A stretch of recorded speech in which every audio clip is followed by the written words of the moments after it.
Director of Engagement, Community Partnerships, and Public Curation here at Geva. And a couple of years ago, I started something called Geva Insights. And the objective was to really connect with people in our community and engage in conversation about the play. Sometimes the conversations are in sympathy or empathetic to the, and sometimes there are people that bring a different perspective to the play, but the objective is to contextualize. Immediately when I read, I'm also on the curation team, so I was part of the team that selected this play to come to Geva. And when I read it, certainly I thought about Rochester City Schools, as all of us did, and how analogous his experience was, and some of the things that came up in our pop quizzes. And then I thought of Rajesh, because I know that aside from being a teacher, you also have that experience of being an unsuccessful teacher. But an artist also, somebody who does both of those things. But also you've done a lot of research and have an understanding about some of these disparities too. So I don't really want to tell you where to go with this conversation, but I guess the first thing I'll ask you is, seeing that, how did it resonate with you and your experience? God, it is just like pretty. And I'll ask you to speak up because yeah, I think a lot of teachers that are going to see that, especially teachers of color, it really hits home. And also I didn't do, because I was busy teaching today and I have 3 kids, I didn't have a chance to really research this play, and I didn't realize until the very last scenes that it was him that went through all this stuff. I thought he was just a hired actor. So I was like, man, he's such a good actor, he's crying. And I didn't realize that, so many times those tears are never get buried. You can't ever see those tears in the classroom, especially in the kind of like the rugged, militant male role models that are kind of expected in a city school setting. Like he covered up his homosexuality, I guess, or and all of that resonated with me. Where we can take this conversation. Well, first talk about give us some context about where you've taught and how long you've taught, and give us some of the background of your experience in the schools. Yeah. So I actually started off actually doing outside of teaching, and I was drawn to it because you get this idea that you want to change the world. I was teaching social studies, and then I was doing social studies after. Like I was trying to teach history and then change it. It's like this holistic view of what you think you can do. And there's this cartoon that one of my friends drew. And he's like, you're 20 and you think you can change the world, and then it shows the globe, the world just like flattening. And similarly. So I started off at Wilson, what they refer to as the suburban high school in Rochester, because it was the elite school. And it was my first year teaching, and I did really well. That's all I did.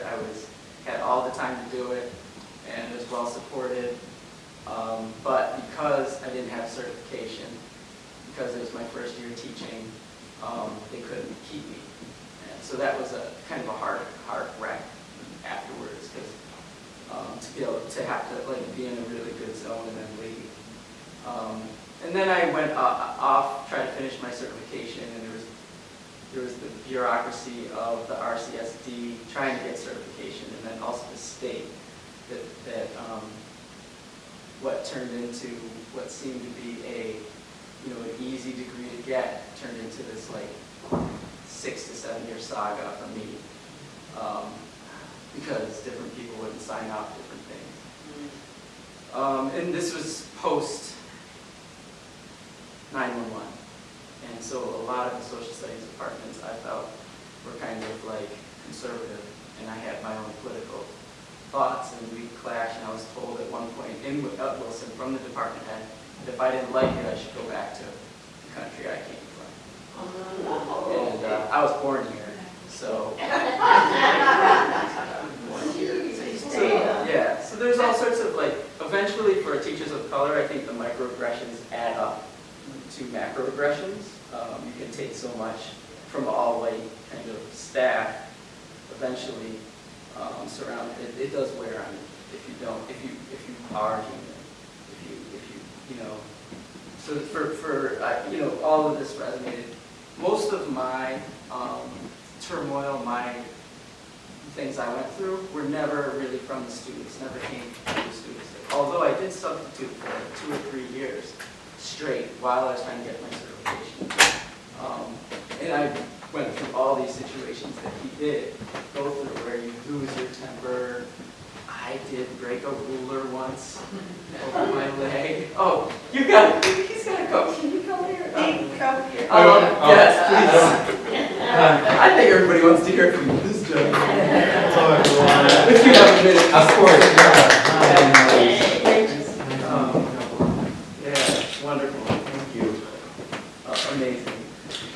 And so it's interesting because while I was substituting, I was always writing down these lines that are just like comic book scenario. You know, like these moments won't ever repeat itself in the algorithm of your life. You know. One time, I'll tell you, and then you can trade off hopefully on stories. I think. They heard enough from me. But there was a nursing shortage in the district, or the nurses were on strike or something, and so schools were short. They would have, the nurse would come in at noon for different schools. They rotated. Yeah, they rotated. I think this was around 2004, 5, and so I was substitute teaching, and a girl puked, like right in the class. So I tried to call for help, just me, and then finally I was just like, okay, I gotta get her out of here and cleaned up. So I just kind of like left the class as it's like, another teacher. I told, hey, can you watch the class with me? But meanwhile, we go down to the nurse's office. The nurse's office is, we'll be back at noon or something. Yeah. So I'm there trying to usher her around the school, dodging classes, because she didn't want to get embarrassed. So we were basically like, with all her puke on her fit, trying to dodge and hide from for like 25 minutes. I spent like 15, well, maybe it was like 10, 15 minutes. But it felt like... Yeah. So there's just these like, material shortages that have real human effects all the time. And, and so many times you postpone your crying, or, it is tough to live with people who, it's almost like post-traumatic every day after school, where it's tough to come home to a partner, and they're tired of hearing the stories, and it's tough, I went through a lot of relationships too, just based on like me not being a stable person after 3 o'clock. So I totally, resonate with that. And I don't know what. I kind of wanted to talk about one of the things that really struck me when I first read the play was, and it just was so much more poignant seeing it, but the whole idea of being we're not one. Yeah. And the disparity of the school districts here. Between, say, Pittsburgh that's on all the list of everything, and then and I have a story that I could tell. My son was in the 4th grade, my youngest son. And this was during like 2009 when the financial crisis, and that impacted the gas, and the city school district, I guess the closest school, maybe like 2 miles, like what you were talking about, they had stopped all field trips. And my son was at Allen Creek, and he went on 9 that year. And I wrote something for the newspaper because I actually had a blog then about that and about how it felt to be even on the side of the mother whose child had 9, knowing that there were other children who had none. And so this whole tale of 2 cities aspect and the whole idea of being number 1. And I know that you've done a lot of speaking and writing about that too. And so that's why I asked Rajesh to be here, because I thought that also being an artist and a teacher, that this would be some way to connect your play that was written about Boston to Rochester. That's awesome. What a pleasure it is to be here. Yeah, I was doing something afterwards. I was like, well, I'm going to sneak in and yeah, this is so great. So you're a writer as well? And Well, a journalist. filmmaker? More like journalism. I would try to like write about all the stuff that wasn't being covered in the news, like alternative media, which but I think the idea that like 10 minutes away, you said 20 minutes away, you were in a whole different world. I had an experience where I took a student that was kind of under the wing, like son. We do that a lot. And we drove from his neighborhood to get something, I don't know whether to get an ice cream or something. And this was after he was my student, so it wasn't that. And he had never been to the other side of the city. He didn't even know that there was nice parts of the city. And there was these moments where I took some students up to the top of the building, and the one that rotates, Rochester. Someone knew somebody, and we got to see Rochester from above. The comment I remember is like, wow, it doesn't look so bad from up here. Wow. So it's just these Are you all teachers? I was a teacher. Yeah. I get the energy. And I was I was there. My daughter taught music for 33 years. She just retired. I never get the, and are you?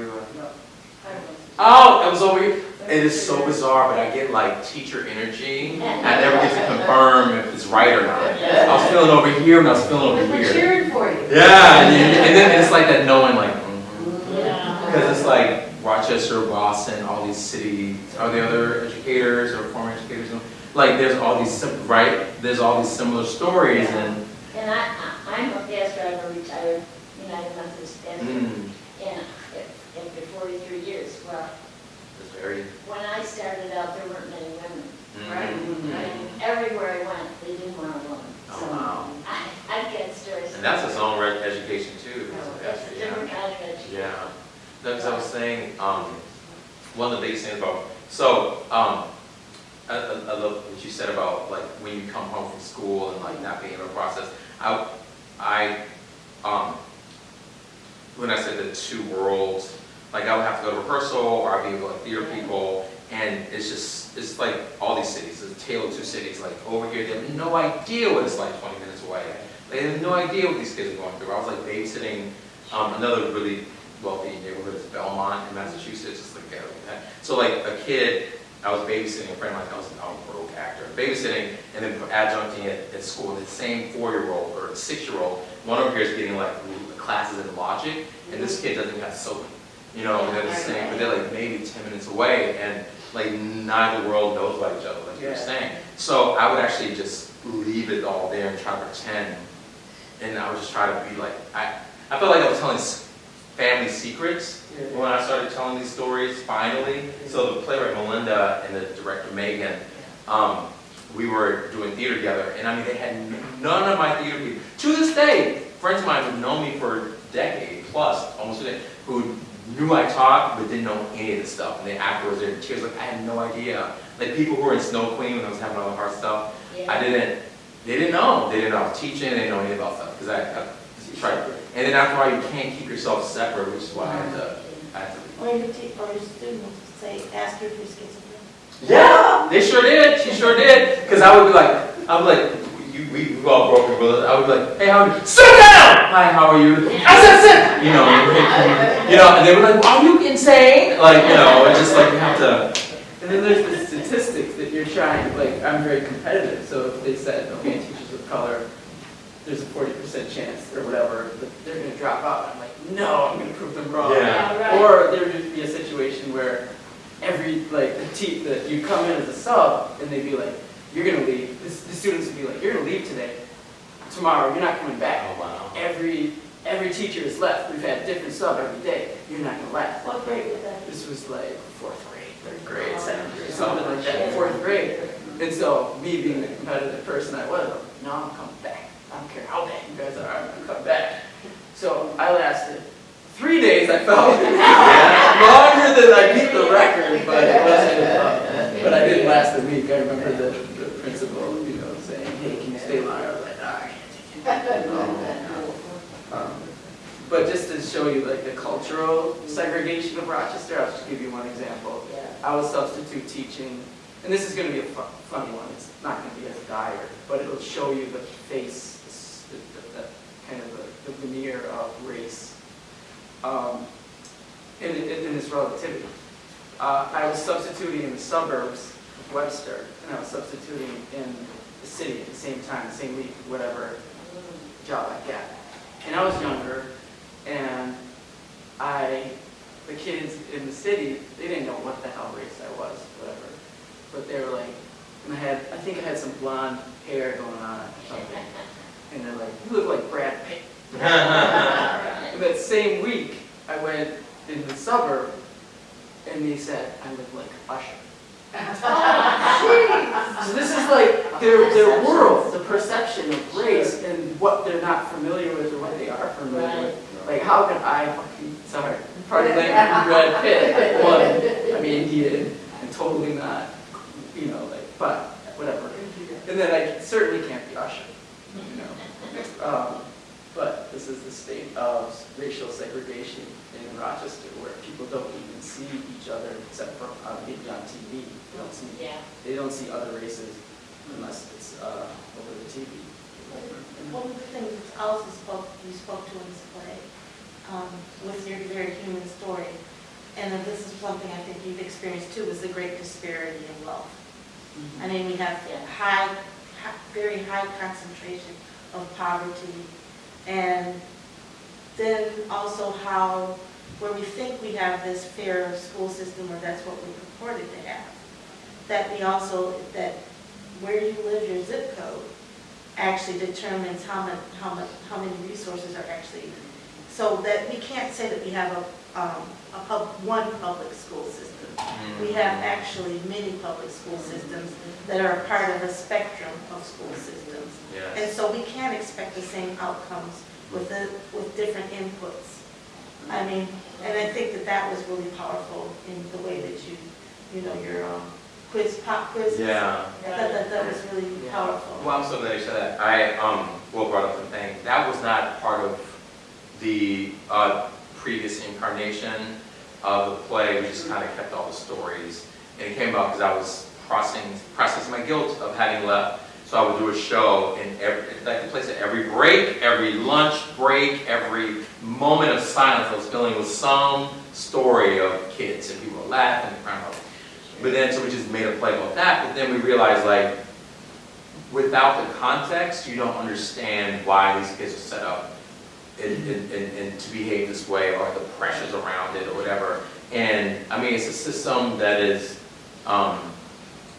It would be nice if we lived. What we should have is free, quality education. That is very American. The idea that public institutions are so under attack right now. All libraries, all of them are under attack. So the idea of having equity around that would be beautiful, but it's not going to happen because that would mean, like, we're a big wealthy neighborhood in our town in Massachusetts, Newton Public Schools. They have probably heard of it. They have like Olympic swimming pools in high school, right? And like I said, the Burke High School where Don Summer actually went to high school. I was around the corner from where I taught. We would have like gas leaks. We would have to like go because we smelled gas. We didn't know where it was, but like they had the Olympic swimming pools. I mean, like they would have to lose some money for their pools, and they're not going to do that. Right. So and then that's why a lot of push towards privatization, which has its own issues. So you're right. It is, and then the quality of your education is directly correlated to your job success rate and like your you know, the careers you pick and the life you have is directly correlated. So I love how you put it, if you have different inputs, how you can expect, how you're shocked by what vastly different outputs. And then, you know, recently we've had we've had, like a lot of places, crime and mental illness, I think is also correlated. Yes. But we've also, I think in this country, we racialize poverty. Because if you read Dickens, to go back to literature, a lot of the same, there are expectations of what poor people would achieve should also be correlated with poverty here, but we racialize it. Yeah. But poverty is so closely tied to race. So I think that, is that something that you experience in schools where you had this kind of ideal of America, and then it was juxtaposed by the reality of the disparities? Yeah, and I think also you attract brown and black, you know, the 10% of the teachers that are brown and black in the district. But that also comes from a socioeconomic class that is kind of out of touch with the socioeconomic class of the majority of the students. And also the idea that the word public schools is kind of a misnomer, because it allows people in the suburbs to get off the hook of it being actually a public privatized school system. Because if you have to pay this kind of rent or this kind of real estate or buy into that suburb, that creates an economic wall that is similar to a private school entry fee. So I think a lot of people in the suburbs can clear their conscience that, they're part of the public good, when actually they're doing the same damn thing. Right. As, you know, privatizing their kids and sending them to, the green zone. And do you know that in New York State, you cannot buy, if you get, what we call welfare, you cannot buy toilet paper, toothpaste, or any soap to wash dishes or body or anything else. And I know this because I worked with a group that was trying to do some inner city work, and I collected toilet paper. That's why. We're diapers or sanitary napkins. Yeah, that's right. Anything that isn't. You cannot buy that. And these people often have. Yeah. That's all they have. If the kids come from homes that don't have toilet paper, crying out loud. Well, I hope they're I'm sorry, was you? Well, wait, real quick, I think in the QR code, I know we did this in Boston, but there's like a page I'm like, what can I do? I hope that, because just anything folks can do, like vote is actually the Yeah. thing. Vote. Yeah. Today. It was voting. I'd just like to give you both credit for lasting as long as you have lasted. Because I have a good friend who just retired after 33 years in the city school district, and the stories I've heard, the level of disrespect of the students and their families and their parents is unbelievable. It is a jungle. And the only reason he lasted the last couple of years is because he was going to time out and he got the benefits and all that. But he's lucky to have his wife. And it's scary. And how we got there is what you're addressing. How we get out of it is another real big question. Yeah. That's a perfect segue. I'm glad I waited. Because in the 1990s here, first of all, I'm a retired teacher. I taught 30 years in Brighton as a black woman. My kids went to city schools. But in the 90s, there were ideas floating around that they would take the city school district and make wedges. Now, some of you are my generation and you kind of remember that, but you probably don't remember that the suburbs said, no, we want to help y'all, but you need to stay over there. We don't want this wedge that's next to Brighton. to come. Now, we'll do the urban suburban program. We'll let a few of you come. Well, that's a busing. Okay, but you know, you have to have one good student, and then we'll take the whole family. If the first child in the family does really well, every other sibling can go. Yeah. If the first child does not do so well, Forget it. that family is not included. So the only thing Rochester was willing to do was to take urban suburban kids, and there were a lot of districts that didn't. Primarily, they were east side districts that took urban suburban. Well, we're only talking about 40 or 50 kids a year, K-12 in Brighton, Yeah. okay? The west side set just said, no, we don't. I mean, there were a few, but there weren't many. So when people ask you what you can do, is that when those ideas come up about eliminating a city school district and becoming a metropolitan district, like San Antonio or some other places, you need to vote yes. Yeah. And don't talk about it being a jungle, and don't talk about it being survival. So, I'm sorry, I just had my little rant. I have to let people go home. I know you did. So that's one of the things that we have to end, but that's not an end of the It's been going on for conversation. a while, so. But this play, I think, is so needed in Rochester, and thank you so much. I'm so glad it is. Thank you.